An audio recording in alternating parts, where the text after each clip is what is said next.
Көлсай көлі Күнгей алатауының және Сата суларынан бастау алатын кішігірім өзендер суынан пайда болған үш көл. Ол Алматы облысы Кеген ауданы жерінде орналасқан.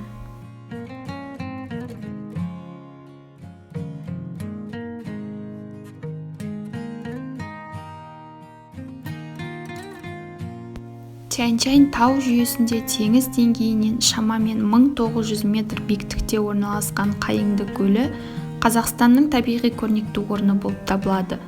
Ол 1911 жылы қаңтарда күшті жер сілкінісінен кейін пайда болды.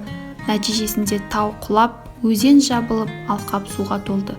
Өткен ғасырдың 80-ші жылдарының соңында сел өткеннен кейін көлдің ауданы азайды. Бүгінгі күні су қоймасының ұзындығы 400 метр, тереңдігі 25 метр.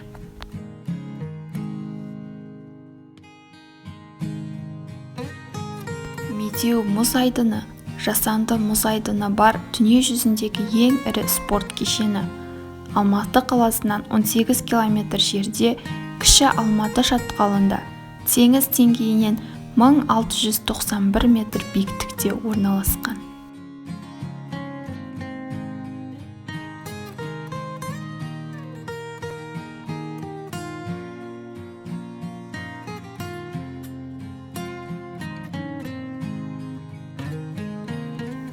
Каспий теңізі Еуразия құрлығының орталығында, мұхиттардан алыста оқшау жатқан тұйық су алабы, дүние жүзіндегі ең ірі тұйық су айдыны болып табылады. Жағалау сызығының ұзындығы 7000 км, оның Қазақстанға тиесілі ұзындығы 2340 км-ді құрайды.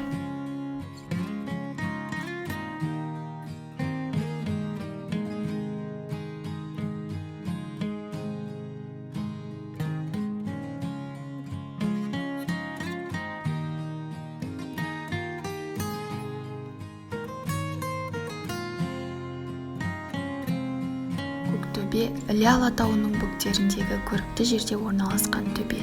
Алматы қаласының оңтүстік шығысында орналасқан. Абсолют биіктігі 1070 метр, салыстырмалы биіктігі 370 метрді құрайды. Көктөбеде биіктігі 372 метр болатын телевизиялық мұнара, қала тұрғындарының демалыс аймақтары орналасқан. Көктөбе Алматы қаласына панорамалық шолу жасайтын орын саналады.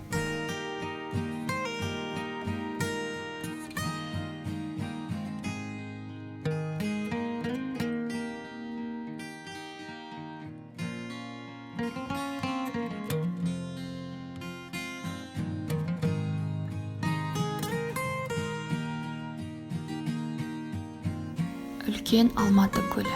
Іле өзенінің саласының бірін жанай өтетін, оңтүстік шығыстан оңтүстік батысқа қарай 154 шақырымға созылған Іле алатауындағы көл.